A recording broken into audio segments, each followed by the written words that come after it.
présentation, mettre fin momentanément à vos conversations. J'en ai pour à peu près 3 quarts d'heure. Alors, bonsoir à toutes et à tous. Est-ce qu'on m'entend bien? Oui. Je suis heureux de vous voir si nombreux pour souligner la Journée mondiale de la traduction. La musique me fait concurrence. Mais pourquoi une Journée mondiale de la traduction? Je mets mon chapeau de pédagogue. Pour répondre à la question, je vais vous citer le texte qui figure sur le site web de la Fédération internationale des traducteurs. Et je cite. Le 30 septembre de chaque année, le jour de la Saint-Jérôme, le monde de la traduction commémore le métier de traducteur. Un métier aussi ancien que l'humanité. Cette journée a été instaurée en 1991 sur une initiative de la FIT, la Fédération internationale. Son but, rappeler au monde extérieur et avant tout aux clients utilisateurs des services de traduction et d'interprétation, le rôle clé joué par ces professionnels dévoués, qui sont bien trop souvent, encore à ce jour, des travailleurs de l'ombre. Saint Jérôme, personnage historique auquel nous devons la première traduction de la Bible en latin et plusieurs textes sur l'art de la traduction, est certes une figure du christianisme, mais la Journée mondiale de la traduction se veut au-delà de toute religion ou confession ou de charte des valeurs québécoises. Ça, c'est ajouté, c'était pas sur le site de la Fédération. Cette journée est celle des traducteurs de tout pays et continent. Profitons donc de cette journée mondiale pour afficher avec fierté et vigueur les multiples apports de notre métier. La journée du 30 septembre est l'occasion de mener des actions, de jeter des ponts entre groupes professionnels, entre traducteurs de diverses origines, entre traducteurs et utilisateurs. En février 1996, l'ancien président de la FIT et ancien président de la STQ, la Société des traducteurs du Québec, qui est à l'origine de l'Ordre des traducteurs, donc M. Jean-François Joly, s'est adressé ainsi au congrès de la FIT à Melbourne. La journée mondiale est un moyen privilégié de remplir l'objectif que nous nous sommes fixés dans nos statuts, celui de faire connaître et apprécier la profession, d'améliorer le statut des traducteurs dans la société et d'éclairer l'opinion publique à l'égard de la traduction, considérée comme une science et comme un art. Depuis, les liens économiques entre les pays n'ont cessé de se développer. Aujourd'hui, le traducteur est devenu spécialiste de l'interculturel et partenaire économique, maillon irremplaçable dans la chaîne de réalisation des projets de toute entreprise qui vise un impact outrepassant sa culture d'origine. De même, l'impact économique de notre activité ne cesse de croître. De nouvelles attitudes professionnelles sont nécessaires pour rester, voire devenir un acteur à part entière dans ce monde qui bouge.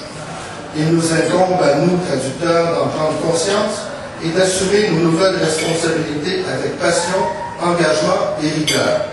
Fin de cette longue citation. Et je voudrais surtout rappeler que l'OTIAC est membre à part entière de la Fédération internationale des traducteurs et qu'il souscrit pleinement aux objectifs que je viens d'énoncer. Le thème mondial de cette année, puisque la journée est mondiale, comme son nom l'indique, a été proposé par l'Association de traducteurs et interprètes professionnels du Congo. Et ce thème est le suivant: par-delà les barrières linguistiques, un monde unifié. Et comme je suis dans la citation, je vous cite le communiqué de presse de la FIT. L'immense diversité des langues et des dialectes du monde crée des barrières à la communication qui touchent tous les aspects de la vie quotidienne. Les migrations humaines et la mondialisation font ressortir la nécessité d'une communication fluide d'une culture à l'autre. Les traducteurs, terminologues et interprètes professionnels ont un rôle essentiel à jouer à cet égard. Œuvrant parfois dans des conditions difficiles telles que les fluctuations du marché ou les conflits armés, ils poursuivent néanmoins sans relâche leurs efforts visant à surmonter les barrières linguistiques et à rapprocher les gens. Les traducteurs, terminologues et interprètes travaillent à tous les niveaux de la société. Les interprètes peuvent aussi bien aider des politiciens à négocier des traités et des accords complexes visant à éviter des guerres et des conflits internationaux qu'aider des parents à obtenir les soins dont a besoin un enfant malade en service d'urgence.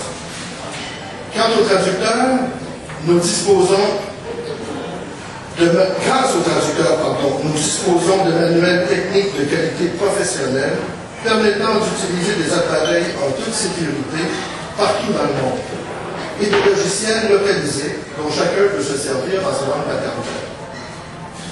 Les traducteurs rendent les chefs-d'œuvre de la littérature mondiale accessibles à tous. Et ils ne sont pas en reste. Les terminologues sont plus que jamais indispensables dans la société puisqu'ils soutiennent l'action des traducteurs et des interprètes. De plus, leur travail de normalisation linguistique dans différents domaines facilite la communication entre spécialistes. Fin de citation.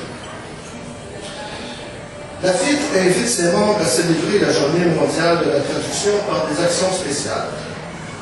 À l'OTIAC, nous avons décidé, depuis l'an dernier, de mettre l'accent sur la relève en cette journée, puisque la Saint-Jérôme coïncide avec la rentrée universitaire. Et c'est à cette occasion que nous remettons nos prix Excellence et Relève. Nous y reviendrons, question de garder le dessert pour la fin. Parmi les actions spéciales de cette année, il y a aussi le lancement de notre magazine Circuit en version totalement en ligne. C'est dans un esprit d'ouverture et de rayonnement national et international que l'Ordre a en effet décidé de rendre son magazine accessible à tous, et ce, tout à fait gratuitement. Vous y retrouvez les mêmes dossiers étoffés et vos chroniques préférées, mais dorénavant sous la forme d'un site web. L'adresse, Circuit Magazine en un seul mot, circuitmagazine.org, sera accessible incessamment. On pensait que ce serait aujourd'hui, mais on a essayé, mais c'est pas aujourd'hui, c'est pas tout à fait vrai. Nous allons vous l'annoncer probablement dans l'antenne express de cette semaine. Donc je regarde, en tout cas on espère.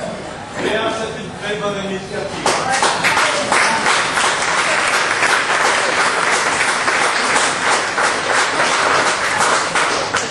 Donc, surveillez l'antenne express, lisez-le jusqu'au bout, ça se déroule. Et on va donc vous informer de la date de sortie. Passons maintenant à une chose fort agréable, la remise des prix. Depuis l'an dernier, l'Ordre remet 2 prix annuels aux étudiants de chacune des universités québécoises offrant un programme de traduction reconnu par le TIAC. En remettant ces prix, l'Ordre poursuit 3 objectifs. Intensifier sa visibilité dans le milieu universitaire, favoriser l'excellence et la persévérance, et inciter les étudiants à devenir membres de l'Ordre pendant leurs études et à déposer une demande d'agrément dès qu'ils ont obtenu leur diplôme. Le prix Excellence OTIAC, destiné aux finissants ayant obtenu la meilleure moyenne cumulative à la fin de leur programme, consiste en un montant de 500 $, applicable à l'ensemble des frais liés au programme de mentorat. Évidemment, une fois le programme réussi. Le dossier de candidature doit être accompagné d'une lettre d'environ 500 mots du lauréat ou de la lauréate sur la pertinence du titre réservé. Et je peux vous dire que les lettres que nous avons reçues sont fort intéressantes. Les lauréats du prix Excellence OTIAC 2013 pour la région de Montréal sont donc Benoît Gatineau de l'Université Concordia,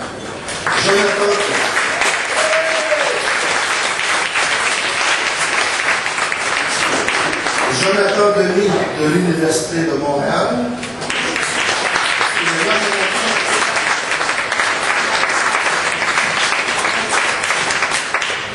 il devait être là, le coquin.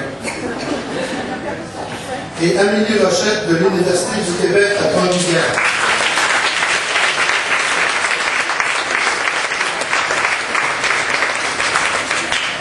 Et comme vous l'avez remarqué, mon allocution fait beaucoup dans la citation, donc je vais continuer. Selon moi, il faut convenir qu'un professionnel bien équipé et au parfum se trouve en mesure de rendre un travail de qualité supérieure. Et je crois que les programmes de mentorat et de formation continue souscrivent à la même logique. Le titre réservé, alors beaucoup plus qu'un simple ornement, peut sans heurts harmoniser protection du public et renfort au traducteur. Si je puis me risquer une comparaison humoristique, une médaille pour la ponctualité, c'est bien. La même médaille qui donne l'heure, c'est mieux. Rien de citation.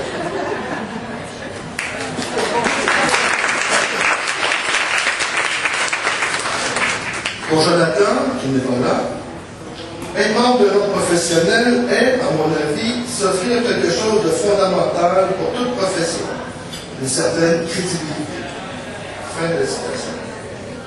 Et pour Amélie, que ce soit du point de vue du client ou du traducteur, le titre réservé pour l'exercice de la profession est d'une grande pertinence.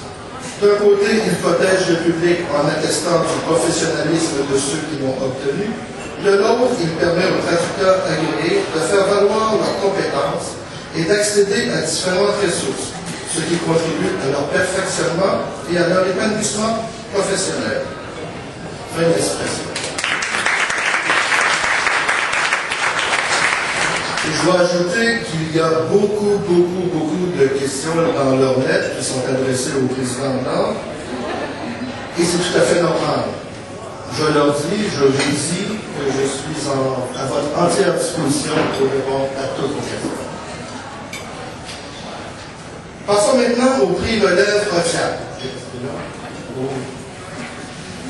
Il est décerné à l'étudiant ou à l'étudiante de deuxième année ayant obtenu la meilleure moyenne cumulative de sa cohorte après avoir terminé les 45 premiers crédits du programme de traduction. Bon, c'est un peu compliqué. Il faut avoir fini 45 crédits sur 90, avoir obtenu la meilleure moyenne et évidemment être inscrit en troisième année pour poursuivre les études.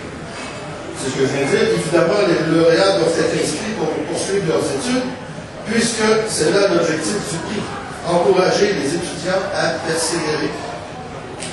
Le prix consiste en une inscription gratuite au congrès de l'ordre et en une inscription d'1 an à l'ordre à titre d'étudiant. Les lauréats du prix Relève Otsiak 2013 pour la région de Montréal sont Jane Kertensby de l'Université Concordia. Jane n'est pas là, elle est en stage à Québec. Nous lui remettrons donc le prix vendredi prochain à la célébration de la Journée mondiale de la traduction à Québec. Il s'agit également de Chloé Robidoux de l'Université de Montréal. Est-ce qu'elle est là?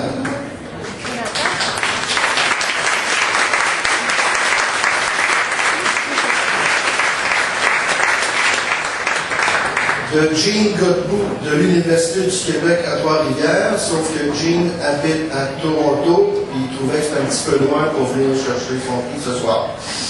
Donc on va lui remettre à une autre occasion.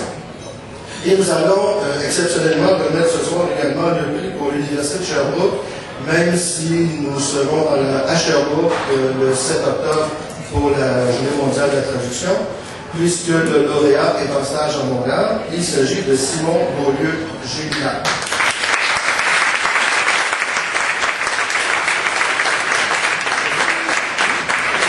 Et comme vous pouvez le voir, l'avenir de la profession et de l'ordre des traducteurs est entre bonnes mains.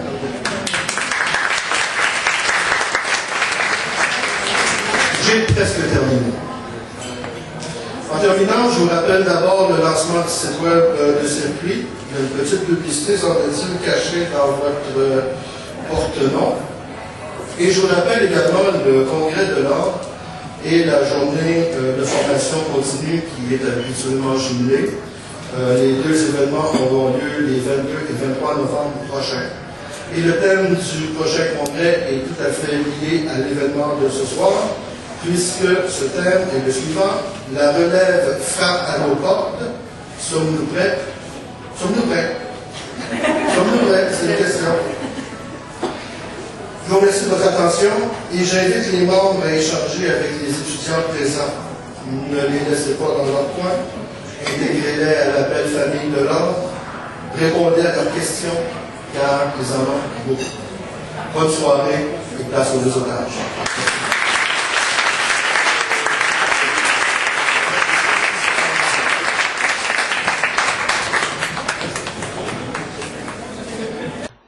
La la la la la la la la. Je peux ça, mais